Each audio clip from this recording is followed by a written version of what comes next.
Hi, I'm Don Carswell, and welcome to this week's edition of the Trinity Crusaders Coaches Show.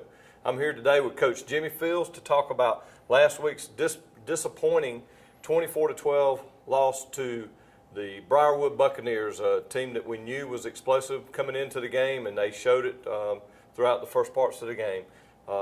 Coach, tough loss on Friday night. Very tough loss, very disappointing. A game we feel like, could have, should have, missed opportunities, and certainly, not up to the expectations that, our football team coming into the game, had expected coming off, two good wins versus a good Brentwood and Piedmont team coming back home, expecting to play obviously better than we did.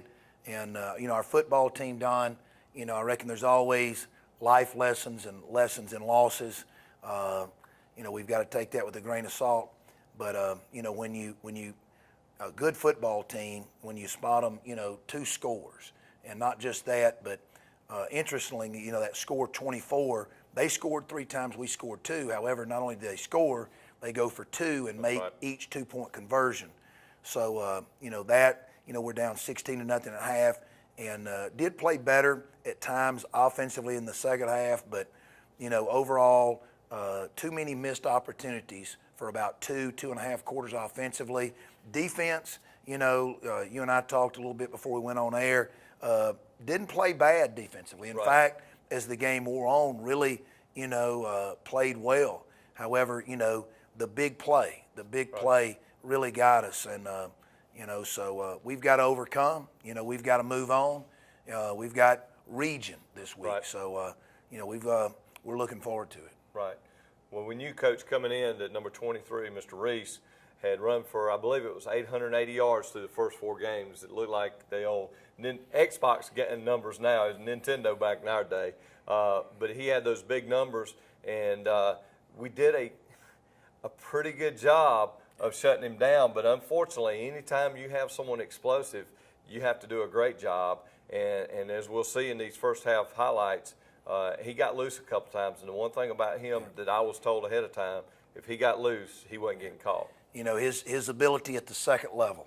We seem to have him hemmed in, most of the first quarter, bending, not breaking, forcing some early punts. But then they're in a situation where all of a sudden he rips off a 57-yarder. He gets to the second level and a good speed, and, they did a great job of executing that play. And then you come back. You're down 1 score, and you come back. You have them pinned down there, and they hit us with a big pass play, to get them out from under the shadow of their own goal line.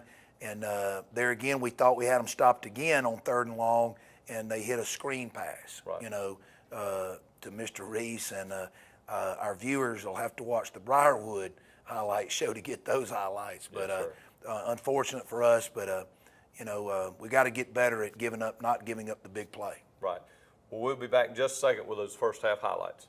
I'm Locke Wilford with Dublin Chevrolet, and we make getting to the game fun. Into tailgating, save up to $10,000 off Silverados. Save big on gas with Cruise and Malibu, and spend more on snacks. Bringing friends, get there in style with a roomy Suburban. Want to get there with muscle?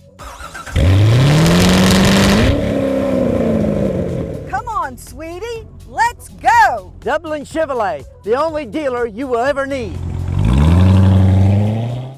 We'll go to those highlights right now, Coach, and I'll let you sort of run us through them. We were talking about during the break, we were talking about a couple of issues, and you'll see as we go through was the difference in the first half seemed to be what happened on 3rd downs. And they were able to make those conversions, whether it was by running or by that big throw that you mentioned, and we just weren't able to convert. And that puts you at a loss when you can't make those 3rd downs. But let's go to those highlights now. 8 clips here from the first half. And the clips show it all. As our viewers see this, there's 7 of the 8 clips are defense.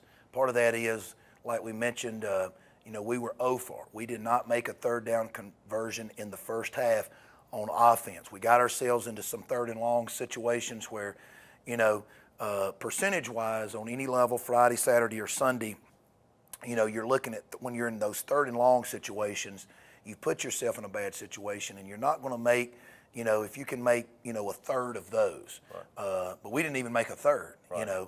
if we could have made a couple, and then, not getting in those third and long situations. So we've got to come out better. That's something we've done in earlier games. We've come out and scored on the first drive, or at least, put together a drive and some first downs, and we didn't do either one of those offensively. That puts a lot of burden with the defense, continually going out there. Obviously the 7 of the 8 clips, you can see, our viewers can see our defense did a pretty good job, Right. With a very explosive running back and offense that Briarwood has, being undefeated. And real proud. Another thing I want to mention, our kids, we're still a young football team. Our fans know that. We were very, very extremely young last year, and we got down. We hung our head a little bit, and we addressed that at halftime. We just get so down at times, and Right. where our viewers and coaching staff know, okay, we're down 2 scores. Right. Let's go. And but it took some time for our kids, and I think as we move away from these first half highlights, the folks at the game Friday night got to see firsthand a resilient Trinity football team come back there about midway through the third quarter, and the offense came to life, moving Right. the football. And, like we say, we just ran out of time. Right. And unfortunately, if we'd have been playing at that level defensively and offensively, Right. It might have been a different story. Right. As you're looking at these first half highlights as they're wrapping up, one thing that I noticed more so, and we've been at every game this year, and you have some teams that do a little bit of this and that, like Piedmont did, but they gave you more looks like the other night than I feel like anyone's given us all year. They did a good job of mixing up, sort of hiding number 23, and they had some other skill position players. And as Mike Kirby and as you said before the game, we really didn't know what else they had because they hadn't had to have a lot because of the explosiveness of Reese. But they had other guys that made plays, the quarterback and a couple of receivers. But they mixed it up, and for the most part, our guys reacted well in those situations. But it doesn't take much. That's right. For a kid like that. They're undefeated. Coach Fleming, them, give Briarwood credit. They're a good football team, and thus far through non-region schedule, they've done a good job. And like you said, we knew the Reese kid coming in, but they did a good job Friday night of demonstrating and executing other plays other than Mr. Reese. But then, whether it be handing them the ball or getting the ball, Right. Unfortunately, again in the second half, made a big play again on a screen play. They came back to it again, and Matt Coleman made a great play on it. He did. In fact, almost intercepted it, probably would have went in the end zone. So again, as the game wore on, our defense and our offense certainly continue to rise to the occasion. And goes without saying, obviously disappointed, could have, should have. But as our viewers get ready to see these second half highlights, we ended the game on a very positive note. Very disappointing loss, but no doubt our kids are moving forward. Very proud of their efforts. Well, we'll take a break here, and we'll come back to those second half highlights in just a moment.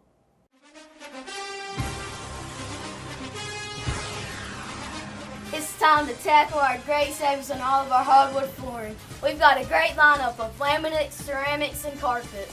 So roll into Bailey's Custom Flooring. Don't forget, we also have vinyl and carpet in stock.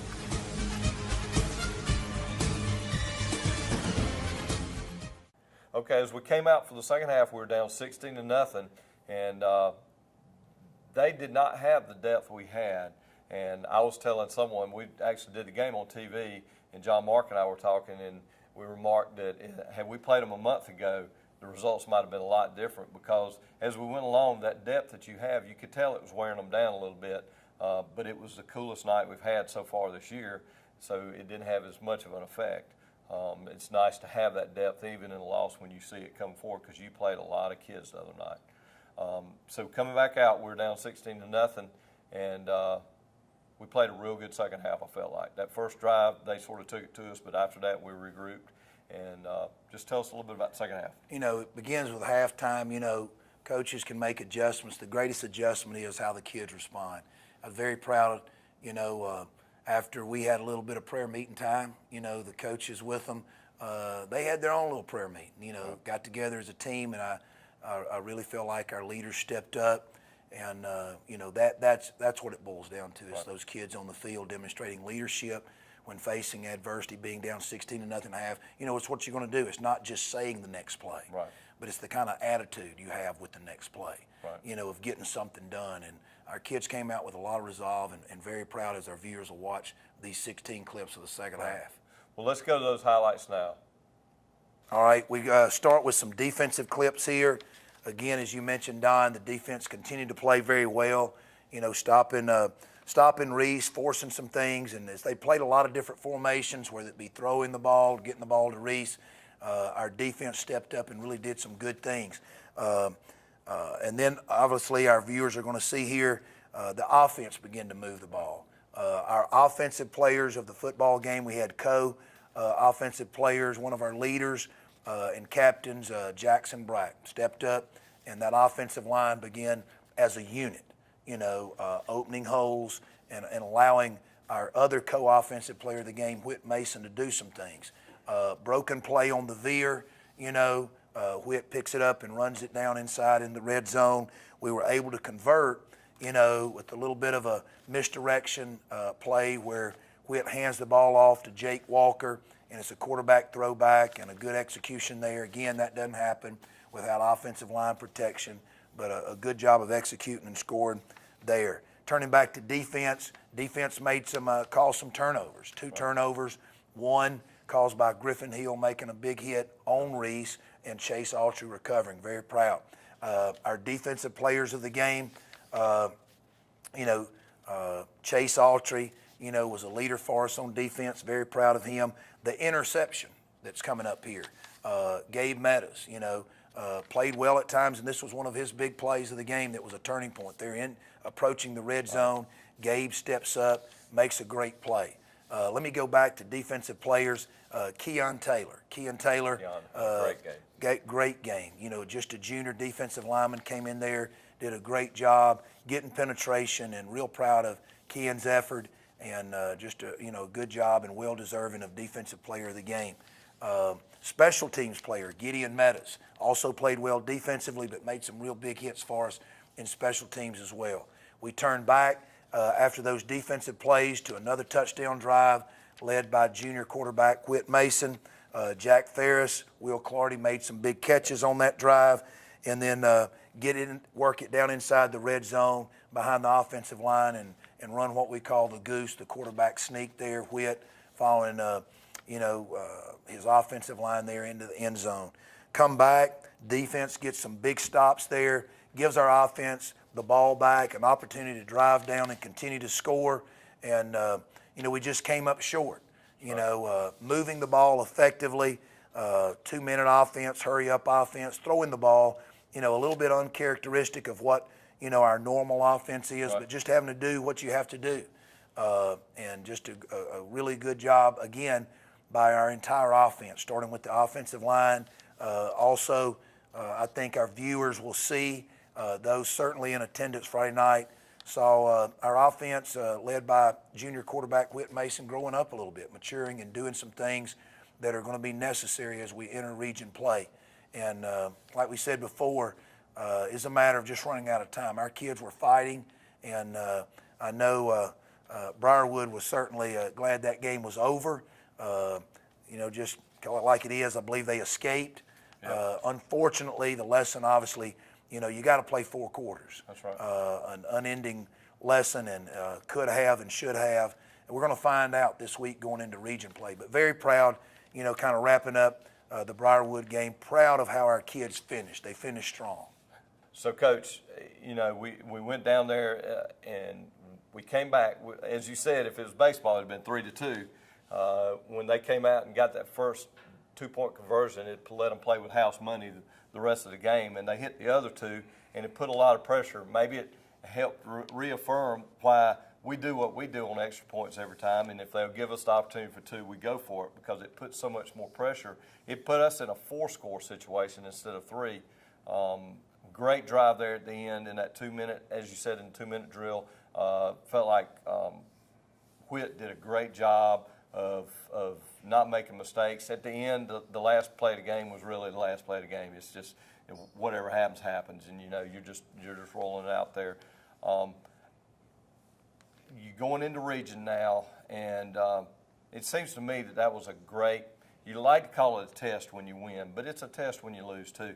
And it seemed like a good test for us because that was the second best team we played after John Millage. I mean, they're not a AA team. They're a AAA team. So from a preparation standpoint, you feel like that team with their speed and all gave you a little preparation for Frederica this week? Certainly, Reese, young man, as a good running back as you'll see both AA and AAA. So certainly the competitiveness of the game will prepare us going into region facing a very good Frederica team. It'll be the second week in a row that we face an undefeated team. Frederica comes in undefeated, and we're going to have our hands full. We'll come back in just a second and talk a little bit about homecoming at the Cleve this Friday night. Dr. Price and Dr. Peters at Dublin Orthopedic and Rehabilitation have been a part of our community for many years and very proud to support high school football. We are proud of our children and their commitment. We share that same commitment when it comes to our patients. You'll always be a winner at Dublin Orthopedic. No referral ever needed. Just call us today at 272-3022. Whether it's a sports injury, carpal tunnel, stress fracture, ankle sprain, or any other injury, don't waste your time or money going to the ER, urgent care, or hospital. Come straight to the specialist, Dr. Price and Dr. Peters at Dublin Orthopedic and Rehabilitation, 2406 Bellevue Road in Dublin. So, Coach, you mentioned that we're facing an undefeated Frederica Knights team, and my understanding is they've got quite a squad down there. Tell us a little bit about them coming to the Cleve on Friday night. Undefeated, in their non-region schedule. Coach Brandon Derrick, is in there, I believe, his third year, doing a great job of building a program there. And, right now, they're probably, one of the better AAA teams in the state. Obviously, a couple of weeks ago, defeating Valwood, the defending state champs, down there at Valwood. Again, it's early, but all indicators, got a lot of team speed. Good linemen, good line of scrimmage. They run the spread.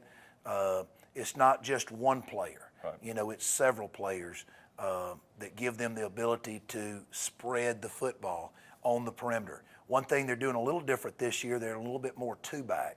It's still shotgun, spread, but they're running the football, inside zone, outside zone, from that two-back spread formation. Doing a good job.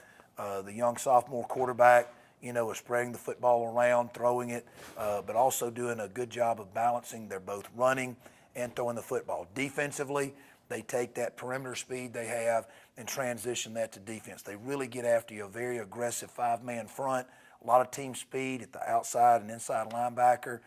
Still pretty good size on the interior of their offense and defensive line. But, it's homecoming at the Cleve. The way we respond, this week, we've talked about it, next play. Right. Our parents, our viewers, people who come to our games, hear our kids talk about the next play. But what we're needing to do as a team, and we've talked to our kids about this week, is what does that really mean? Sure, we go to the next play, but it's how we go to the next play. How do we go to the next play with expectations of, responding, not reacting, not responding if a bad play occurs. We've got to, what are we going to do the next play? We can't just say next play, right, but we got to step up and make a play. Right. And it starts with believing. And a little bit of that comes back to what we started the show with.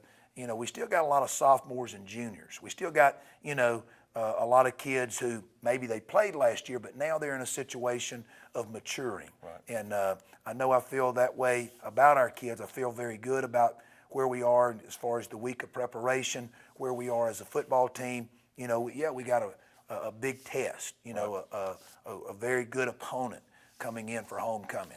But that's football. That's life, That's right. It's going to be a big challenge, but our kids need to respond, and I feel like they will. The best thing to do is, go hit somebody in the mouth. And, don't back away, don't back down. And our kids, I'm very proud of the way our kids not only responded that second half, but the week of practice and their preparation for Frederica. Right. I know one of the things that with a team like Frederica, when a team spreads it like them, there's opportunity to make big plays on defense. But a lot of times we focus on coming back when we have a bad play. But one of the things I'm sure you focus on this week is don't get too high when you make a big play, because they can come right back on you. That's right. And so that's one of the things I'm sure you're working on all week. Injury-wise, how do we look for this week? Still Davis Skeeters, is out with concussion.